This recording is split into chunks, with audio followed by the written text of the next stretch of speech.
यो आज भलिन्टियरको रूपमा प्रगति नकर्मी डाक्टर प्रगति नकर्मीज्यू आउनु भएको छ।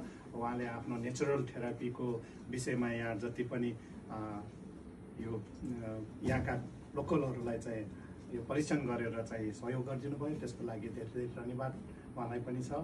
अनि विशेष गरी अब आज रोटरी क्लब अफ हेटौडा र रोटरी क्लब अफ मकवानपुरले कोअर्डिनेसन गर्नु भयो।